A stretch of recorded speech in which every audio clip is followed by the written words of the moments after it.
Good morning. Welcome back to Day to Day. This is Greg Michaelson, and I'm excited to be joined by a new friend, Yagub Rahimov. Did I say it right? Absolutely. My man. Awesome. Well, it's real exciting to have you on. I'm really looking forward to getting into what you're up to. Why don't you kick us off with an introduction? Tell us a little bit about what makes you tick. Great. Thanks for having me here.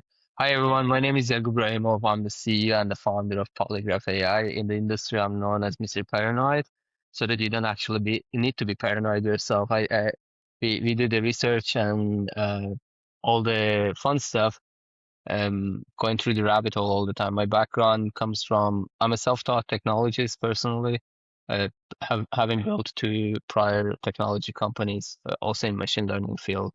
The first one in 2009 and the second one 2015 and exited in 2020. I love doing funky stuff. Uh, you don't end up earning the Mr. Paranoid nickname for no reason. And you're into archery, it looks like.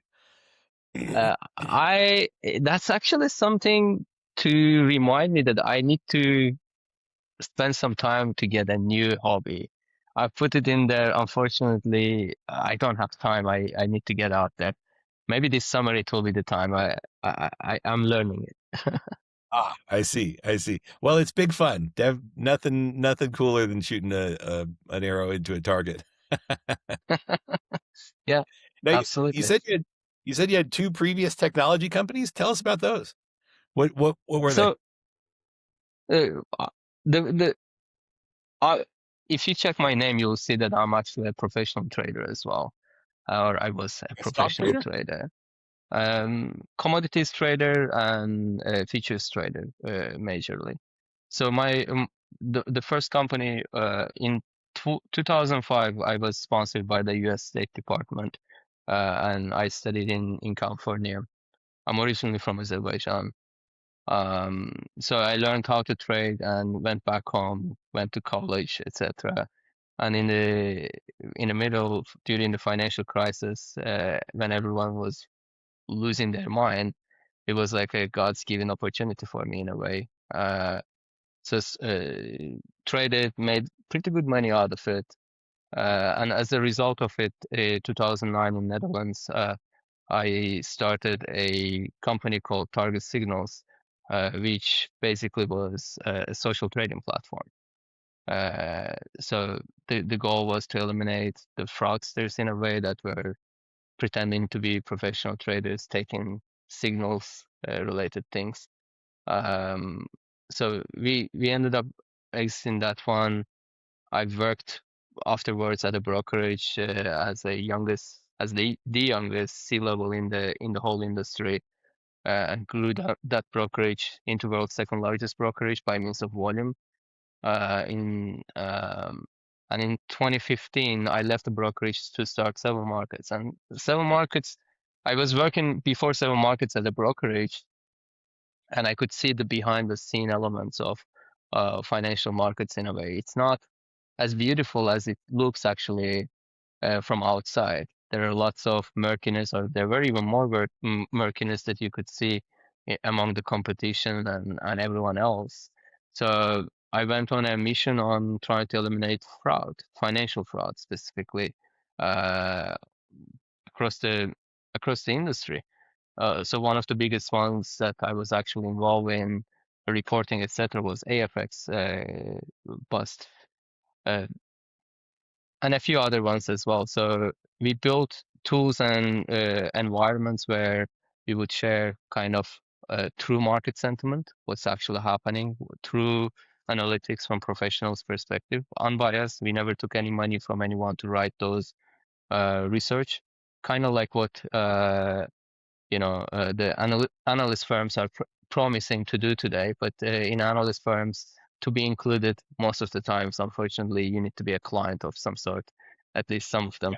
Yeah. Uh, Pay to we play. we did not have that kind of an environment when and as an end result, we adopted more machine learning tools in our side. One of the things that we did, I really love it. That's so far one of my most favorite things was I was in Boston at Harvard, I never went to Harvard, but I was actually mentoring to a Harvard group during the first 2016 election, the first Trump elected case, right, season. And I saw fake news flying left, right, center. So I went back home, hired a bunch of people around me, and we built a fake news detection solution. That was really, really awesome. Like it was pretty cool to go through the rabbit hole of, to question yourself, like what does even fake news mean? What, from whose perspective is it fake? Whose perspective is it biased, and so on. So we ended up building that, exiting it. We built a solution for crypto market as a solution called iCoin settlement and so on. And in 2020, I actually, Greg, got stuck in the US. I came to speak at an event called South by Southwest. Let me see. That's actually in 2015, we ended up winning the South by Southwest uh, as Polygraph. They shut down the country and the world. I got stuck here, and that led to the previous exits that we had. And here we are in, 2026 talking about as the founder of Polygraph AI to you. So when was Polygraph founded? We started officially Polygraph in 2023, but before it was me and my co-founder Vignesh. We had a site basically for fun thing as Polygraph. We were doing some other funky stuff in 2021, like from the end of 2021 onward. So we had fun for 1 year, and then people started literally wiring money to our account that, hey, you gotta make a company out of it. So, so we ended up actually creating company based on the investments that we received. Okay, all right. So let's hear it. What is it? What do you guys do? It's a That, pretty good build up. so uh, we define Polygraph right now as AI behavioral control plane.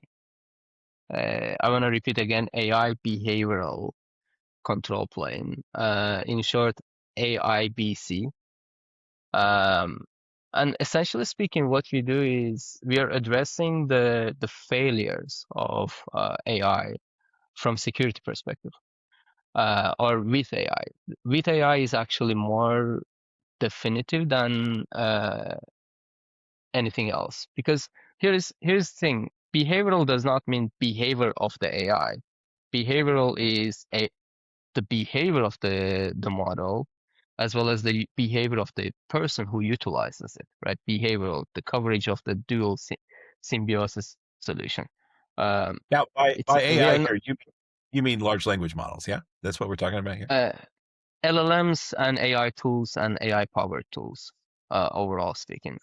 And the big problem, Greg, we are addressing is that um, when you look at cybersecurity from any perspective that you're going to be looking at it, 96% of the times it is not, the breaches don't happen because technology malfunctions. 96 to 98% of the times breaches happen because people make mistakes. The users make mistakes. And Yeah. now people, I mentioned people and then changed to the users, because users include AI agents as well. They make mistakes too. They are, essentially speaking, they have the same access controls and so on, right?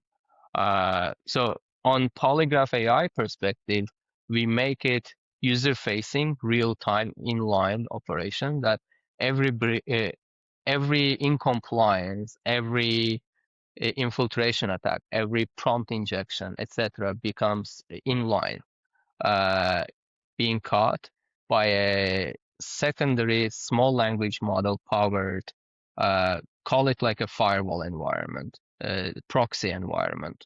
I think proxy is better than Firebird, because Firebird is a lower deny kind of thing. And on our side, why I don't like the word firewall, because we operate in a low proceed, deny, fix, proceed. So at the end, your workflows cannot be stopped in a lower deny. When you deny it, workflow breaks, then you're creating more vulnerabilities. So our goal is generally, to fix everything else. Like even if you don't have, as an example, the authority to mention social security number to LLM and you're submitting it, you can submit it, you can proceed with it. Polygraph will real-time catch it, tokenize it, proceed with LLM with the anonymous version of that social security. When LLM returns back something, the engine will put real-time the original data back to where it is supposed to be for you to see it, but the LLM never really had access to that. That's what I mean by saying allow, proceed, deny, fix, proceed, and then fix it back where it is supposed to be. So people interact with your platform, and then your platform interacts with. So it sits on top of these large language models. People interact with the tools that they are utilizing directly that they want. So we are not saying that don't use ChatGPT wrapper that you have. Come use it something on the environment that we've built. We basically become a gateway proceed in the middle. So you utilize everything as is, every platform. We get to be integrated. If it's agentic environment, it would be a gateway level operations that you take the base URL, put it on our control panel, assign the security measures, etc. on it, and create a new one, put it back to where it is supposed to be, as an example. But also we have desktop level agents as well, like desktop agents. I'm a Windows person personally myself, and Linux. I don't like Mac. My team majorly they're Mac people too. Uh, so on Windows, as an example, we have an OS level solution that we would give it to your organization. You set up the organizational policy, and that's it. So from there onwards, you've used Grammarly, right, before? Yeah. So what happens on Grammarly? You are typing. My son uses it. I don't use it. I don't know. It actually Uh, drives me a little crazy, but my oldest son loves grammar. uh, yeah, I mean, forget the word grammar, like grammar correction, autocorrect, etc. That has been on your phone and everywhere else. It's everywhere. We all have used it, right? Mm-hmm. So what happens on it? You're typing, you are misspelling or wrong grammar, etc. It highlights or underlines it. Very visual. You don't need to be a genius to really see that. You need to click on it and see that something it needs to be corrected. So from similar perspective, we do it for compliance. So you are typing it real time. It starts highlighting that I don't know, that engine piece for the defense industry is something that you should not be putting in there. Immediately speaking, if it is red, you're going to react to it, click on it and do something else, or just delete it yourself. Or you're putting your date of birth, and your date of birth it's up to you. It's in your discretion to share or not share, right? It will become yellow. Again, you can take an action on it. So it's red means highly critical, yellow means confidential, don't do it, but it's up to you. And no highlight means, great, let's go. So when we do this kind of environment, we don't even need to just talk about AI because it covers every single application, website, everything within your own operational system or OS. And it also provides a real-time audit warning, risk warning to the admin for critical operations teams, enterprise risk So teams. so the desktop tool would be sort of running in the background, and then I get a spam email and I start to respond to it, and the tool goes beep beep beep. Don't respond to this. It's a phishing attempt. That sort of thing. Kind of like similar to that, but not just the phishing email itself. Like I cannot do personally myself without that tool. As the CEO, I'm writing always, like per day, I'm going to send around 90 to 200 emails. That's my life today, right? As I'm typing, I don't want to watch my language. Bam, bam, bam, type, type, type, type.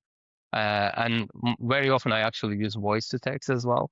That I'm doing 2, 3 things and reading something and then talking over here. And naturally speaking, I have one accent. That's a problem. Two, I also make mistakes on what I should not really be putting in there. So the grammatical corrections, I look around it and quickly fix it up, but also see in red and yellows and so on, and we'll pay attention quickly to the reds. If it is really something that I should not be putting in there, I will not put in there. And if it's something that, it's a classified environment to classified environment communication, then it can go in that kind of environment. And it's not, again, just limited to email. It even operates on our Slack channel. It operates in our Teams chat. It operates everywhere. I don't need to anymore worry about what I've put anywhere. And end of the day, I just open my personal audit log and see what sort of failures I've had on what, where, and so on and so forth. If it was something really, really terrible, catastrophic, we need to take an action on it. Right. Got it. So it's monitoring what you type, basically. Correct. So Real time. if you're dropping F-bombs in an email, it's gonna be like, hey, man, come on now. So Or that's, if you're closing customer information or something. yeah, there is actually an SLM that's looking for toxicity. So we are not currently doing that on the OS level, but it's very easy to plug it in that it would do that too. Okay. How long have you been GA? Do you have a product out there? Folks are using it? How long's that been going on? We are in the market since last year.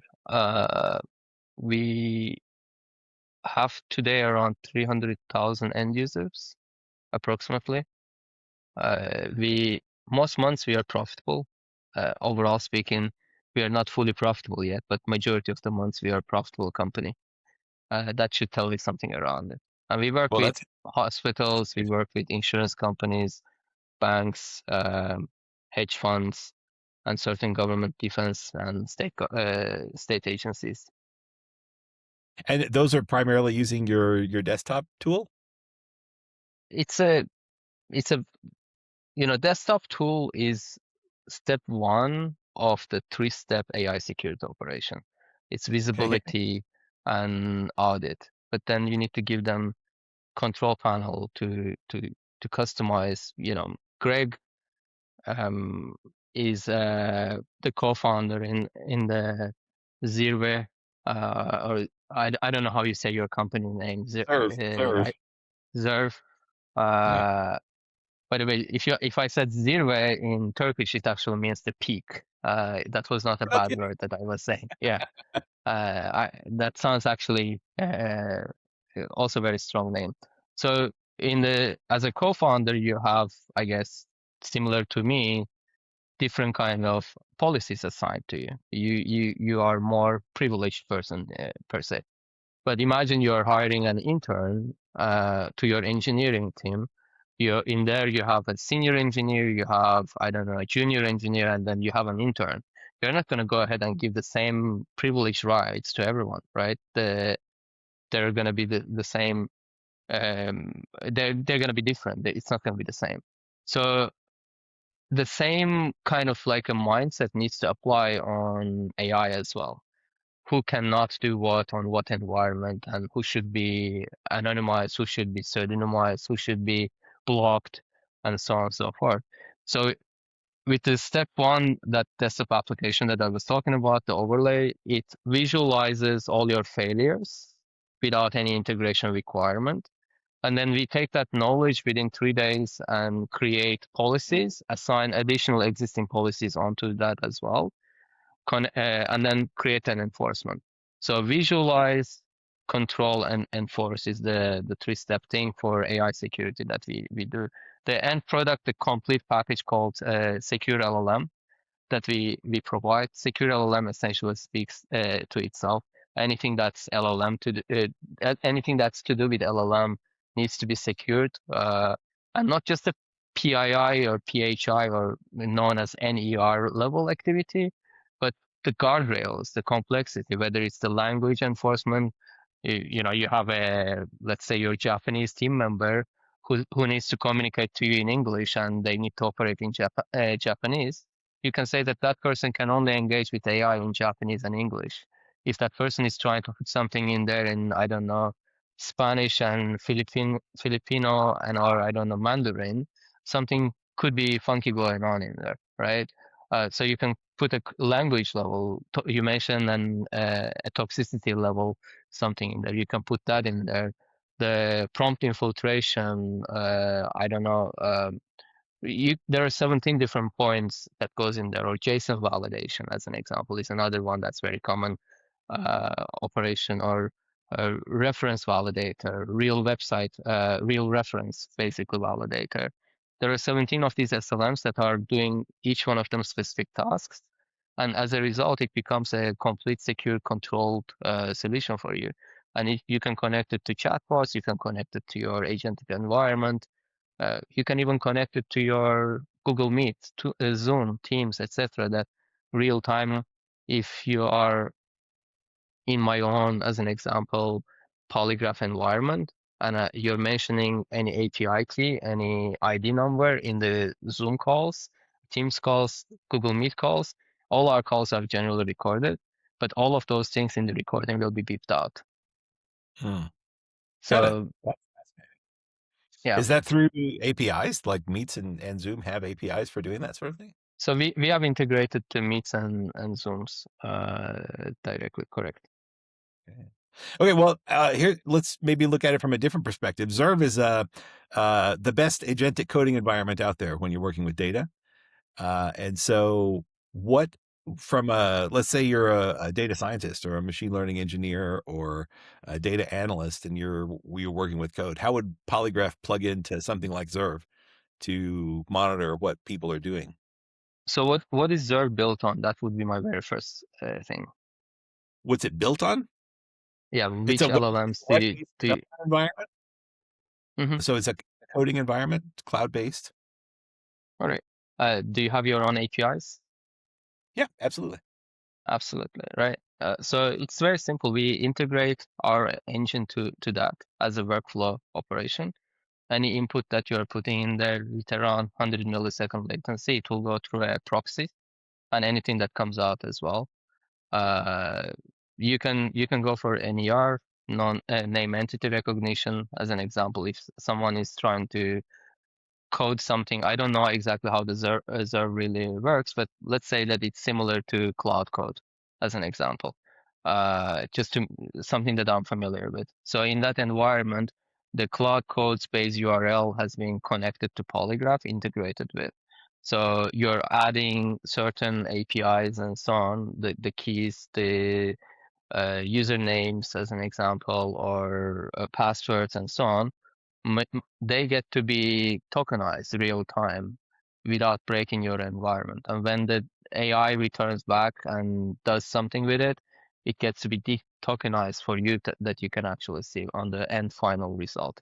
So that's one really example that is in there. In data science operations, we get to see there is always like unstructured data, and unstructured data, people need to structure it. I mean, unstructured data, as the name says, it's unstructured.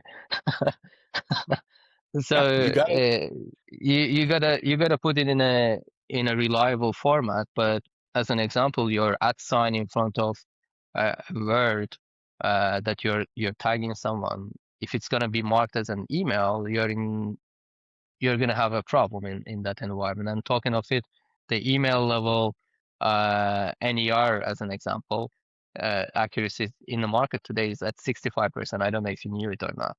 So the accuracy of email detection by the regex solutions today is around 6 to 65%. Houston, we have a problem kind of environment in there, right? So Polygraph's engine can be utilized in there to accurately contextual identify things and move it to certain level. In finance, as an example, imagine you have a form and there are dollar figures. One part is accounts payable, the other one is accounts receivable, the other one is your current balance. Uh, the NER solutions cannot define which one to redact and which one to keep in there. On Polygraph side, because it's contextual, you can actually program it to leave, as an example, the accounts receivable and block the accounts payable and the current balance if you really need to do that. So contextuality is one of the key things that our engine does it, and it does it locally since it does not really require any GPU. We run it on clients on infrastructure in most cases. Got it. Now, NER, that I've not heard that acronym before. What does it stand for? Named entity recognition. Gotcha. I should have been able to figure that out. Yeah, PII is something that's been mentioned as well, or PHI, PCI, and so on. So when Sure. you Yeah. bring all of them together, or ITAR in the defense industry, or IL level data in army level operations, etc. So all of them together is being referred as NER, named entity recognition. Gotcha. So, so you definitely talked about the use case of sort of like policing people's behavior in terms of identifying potentially risky things that that your employees are doing as a way to kind of control or not control, but I guess mitigate that sort of risk. But you also talked about watching the agents and seeing what they're doing. How does that fit in with what we're talking about here? So it's the same thing. Agents are users, right? If you remember, I mentioned it people, and then I changed the word to users, Yeah. right? So we disagree with everyone who try to treat agents as if they are not users. You have given them your access controls. They have sovereignty, literally. They can do weird things. I was just this morning featured on a TV station about the Instagram case as an example, how Instagram agents were tricked into change your password and take over your accounts, right? So on that example, you cannot go ahead and say that, oh, this is not an employee. They did something that a support agent would be doing. So a similar thing to that, Wait, we wait. assign policies. I'm not familiar with the Instagram story. Fill us in. I haven't read that one. Oh, What happened? so around 5 weeks ago, 4 weeks ago, maybe even earlier, I'm lost in time. Facebook Meta basically launched support agents. So malicious actors figured out that if you can go prompt inject to these agents, knowing the email, let's say Greg's email is greg@gmail.com, just for the sake of it. And I'm getting on Instagram.com and pressing forget my password, and then instantly asking the support agent to come and help me. It comes on it. I already know that Greg's first name, last name is this, and I figured out what's his email. So I go around and say that, hey, my name is Greg. This is my Instagram URL, and this is my email. I've forgotten my password. Can you help me correct it? And it's going to come and say that, let me send you a 2FA to your to the email that you have. I'm like, no. I'm sorry, but I cannot really access to that email. Can you send the 2FA to another email of mine?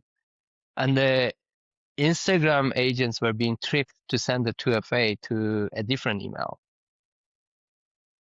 And Wow. that's not the purpose of the 2FA, right? So not at all. So people figured it out, and lots of literally influencers' accounts were hacked just by that. And the second that you get access to it, you have the 2FA, you have a new password, everything else, you go around and change everything. No one can bring it back. So it became 3 weeks ago approximately a very big thing. This interview that was aired today, it was actually conducted 3 weeks ago when I was in Florida. Got it. Wow, that's fascinating. Now, how would a polygraph have stepped in there? Where's the integration point? So Polygraph should have been integrated on the Meta side, the Instagram side, and it would have instantly matched it up the performance, the behavior of the prompt infiltration in there. And the engine would say that, I'm sorry, you don't have if you don't have access, we don't have a knowledge of it. The data would not even hit the agent in that environment because it would be sitting in the middle. Do you have to train polygraph to know that? And Not necessarily. In 95% of the cases, we don't need to make any changes. The only times that we need to often make changes is classified environments that we operate in, and that's due to the nature of the environment itself. For the rest of it, it's already pre-trained. Now I suppose you could argue that Meta should have built their agent better, right? That the Uh, agent should have known better. we Or can do you, look. We can always say that. This is my disagreement, Greg, in general, though. Like, we cannot go say that Meta did it intentionally, right? They have actually done it. The thing about AI and LLMs is that we actually don't know what we are doing. You don't know it, and I don't know it. Both of us, any of us, none of us. The fact around it is that there is a new sort of a infiltration access, a new sort of kind of breaking in attempt every day. I don't know if you knew the story or not. One of the biggest things that put the codex back was like there was a thing that you would put rooster, rooster, rooster, and then put something in there and then continue. Somehow rooster, rooster was actually making the codex extract the API keys. wait, what? I didn't hear that one either. Yeah, What? like there are weird. I'm not sure if it was Codex or another one. I believe it was Codex. But anyway, like people would figure these things out, and this is just an example, right? Mhm. The certain LLMs invent itself like a given weird communication elements, and certain words somehow trigger them. Certain phrases trigger them. This is not Meta doing, or they should have done better. They've actually done really a lot of stuff to get it done. Or I don't know if I'll give you an example with Google Gemini thing. It's public. You should actually go check it out. If you have actually used Gemini between January and March of this year, and you've seen that your Gemini bill was spiking specifically on and around like 15th of January until the 18th of February, you can actually go after Gemini, after Google. Like it happened to us. So what Gemini did by itself, and Google did not catch it on time, was the API key of the Google Maps that you are being. That's generally not a secret, right? That's how the Google Maps of your own organization really works. So Gemini decided that it's gonna replace the Gemini key with the Google Maps key because it's the same organization. Okay. And malicious actors figured out that, okay, I just go on to your company company Google Maps and I'll take your Gemini key from the Google Maps and then that's it. Your Google Maps ID becomes your Gemini key. So it happened to us as well, by the way. We don't use Gemini internally, and Google ended up charging us almost $18,000, and they took even the money out of our credit card for something that it has not been because of us. It's their own system, and it's been months that they have not returned the money back. It's not the money. We want them to acknowledge that they have failed on Uh, securing it, right? Now, at the same time, can I go say that Google did it intentionally? They didn't do it intentionally. Like LLMs sometimes operate in a weird manner, and everyone wants to catch up. Everyone wants to move on full power, and this needs to be understood that this is an evolving environment.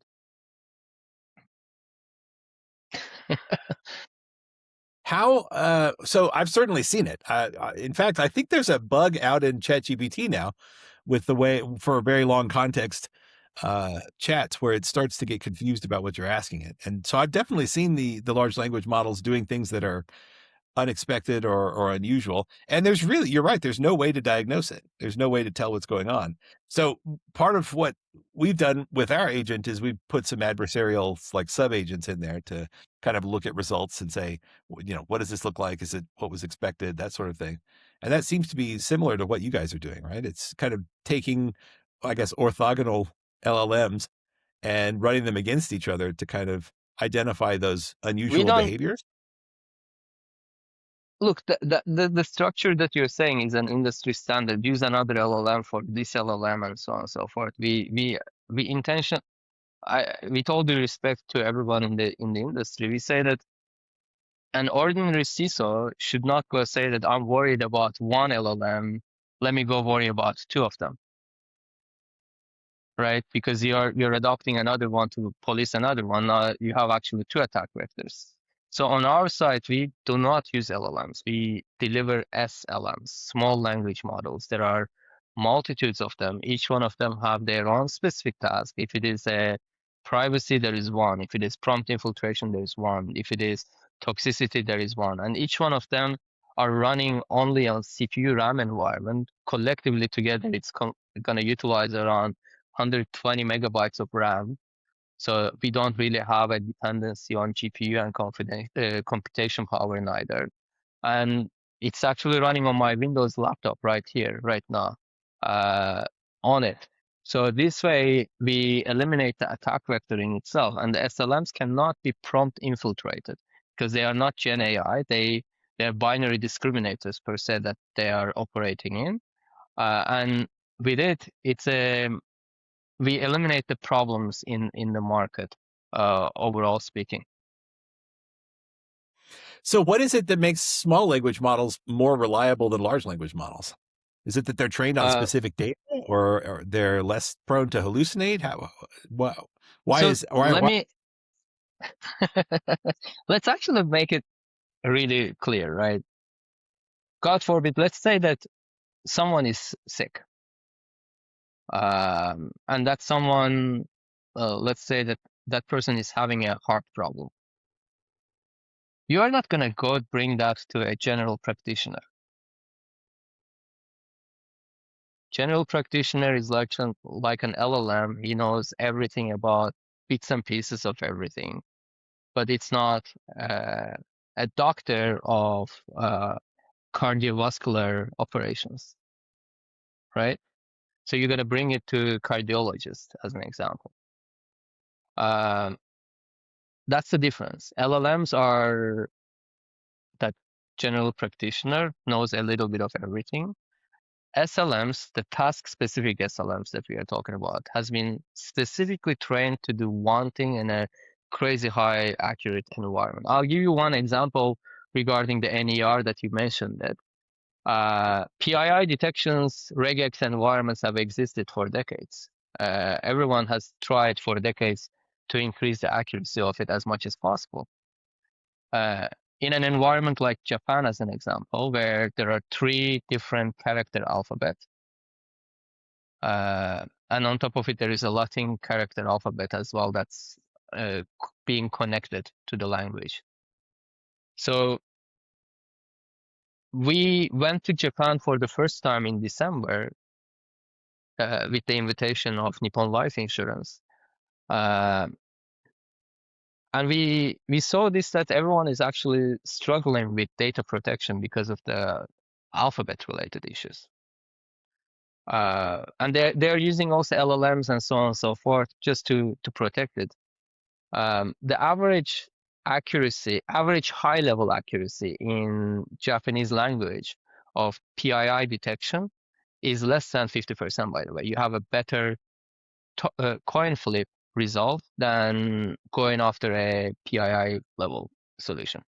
So we ended up retraining our polygraph secret marker. That's the name of our PII engine, NER engine, for Japanese language. And we do not really much speak Japanese, so this is our experimental model that we did.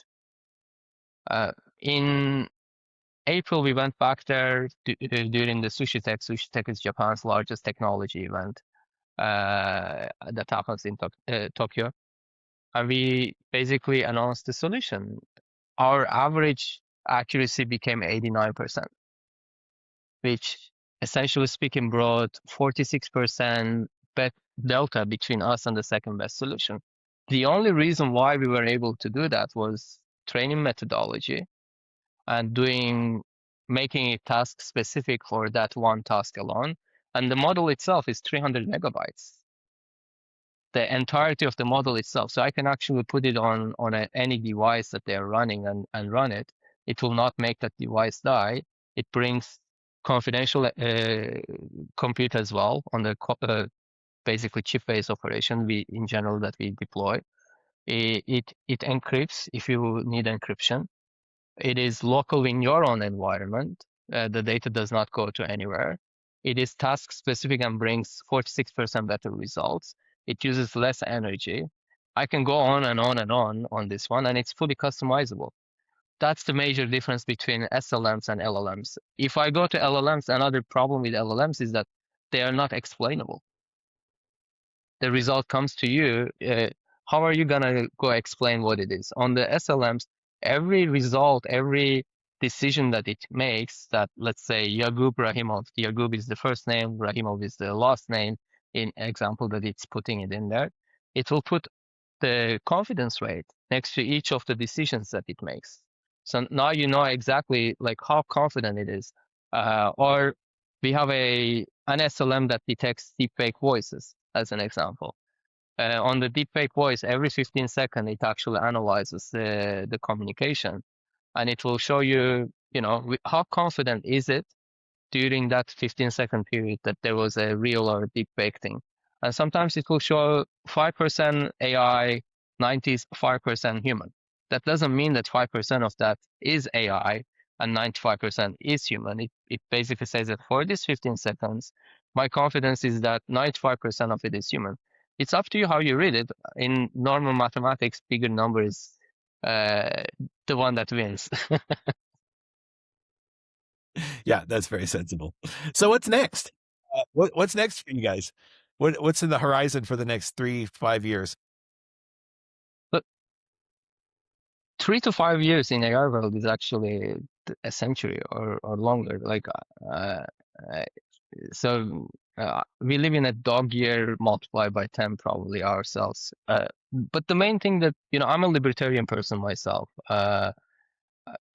Just maybe something for the people here. As a libertarian person who has lived all around the world and appreciate how great this nation is, one thing that I am concerned is that the data enterprises, as an example today, don't really have any data control flexibility or sovereignty. That's really hurting me today. The people are going and saying that Sovereignty. sorry. What do you mean by that? Data sovereignty. As an example, you go around and work with any technology company, enterprise contract that you sign, they're gonna basically put a word in there, you know, enterprise contract, we will not train or use your data for something and something. It's just a word. Am I giving you my data? If that data is coming to you, is there a methodology for Greg to decrypt the encryption or something like that, or have a multi-signature, see what I'm doing? If the answer is yes, I am not a sovereign operator in there. I have given my data to you. And every single enterprise solution today is doing that. And in many cases, behind the scene, they are actually using it, validating it, doing the QA and so on and so forth.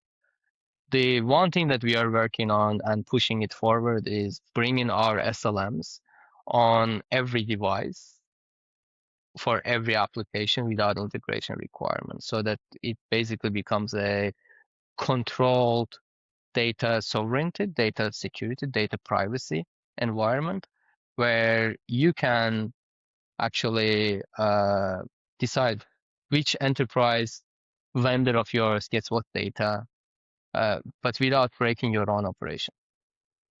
And we are very close to making it happen. Like right now, we are at 40 megabytes RAM usage, at 100, 120, 130 megabytes of model size on data privacy side. With a little bit, we need to bring it down just below 100 megabytes, the model size altogether, and push it to 25 megabytes of RAM usage. so that we can actually easily put it on every device, including these bad boys.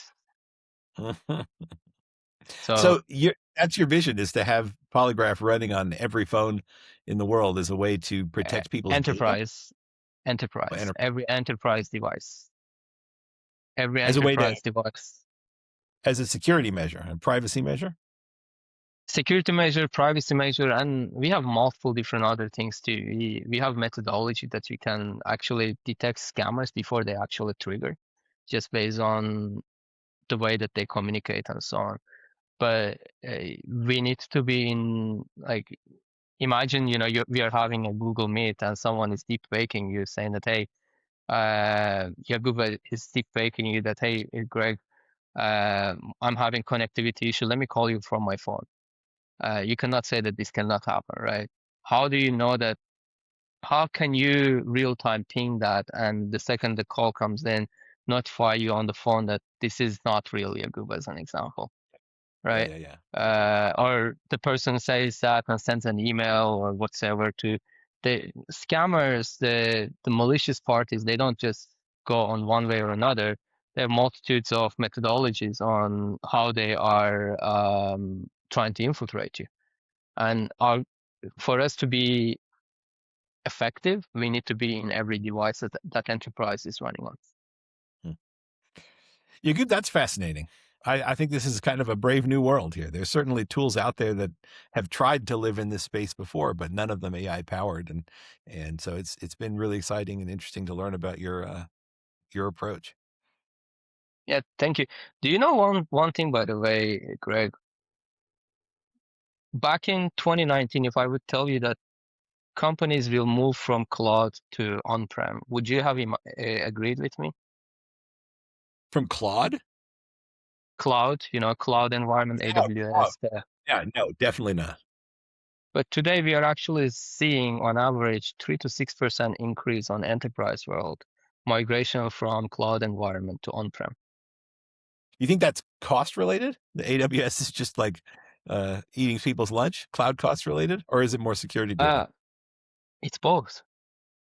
It's significantly becoming both. Why? Cost wise, it is pretty darn prohibitive today to actually run on cloud-based GPU environment. It's easier to put, I don't know, 50 even Mac studios in there if you cannot get your hands on a real GPU Right. and run it via them, then run something on AWS and so on.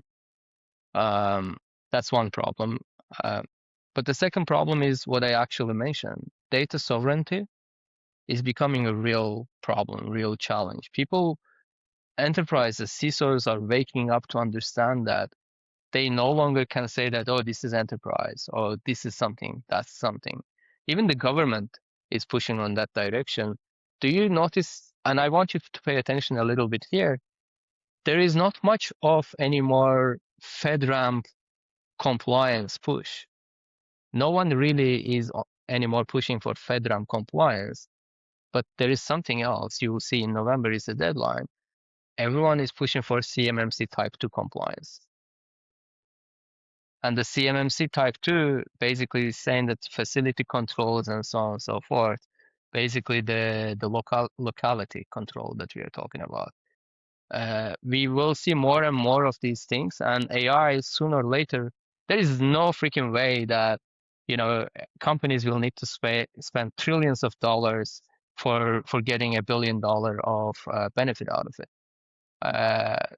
Sooner or later we will need to see that migration will happen to edge level operation. China, I think, understands this. I do not like China, and we do not appreciate their policies and so on.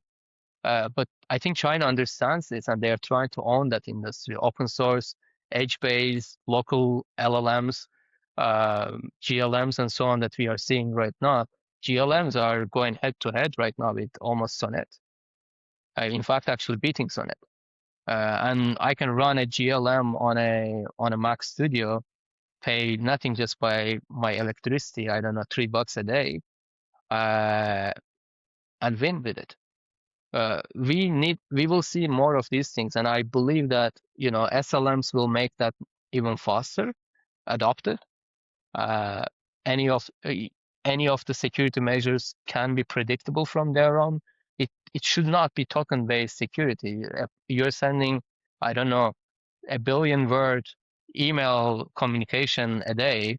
That should not cost you 1.3 billion tokens a day just for looking at it. If it is only one way, and if it's two way, it comes down to, 2.4 billion tokens in a very minimalistic case.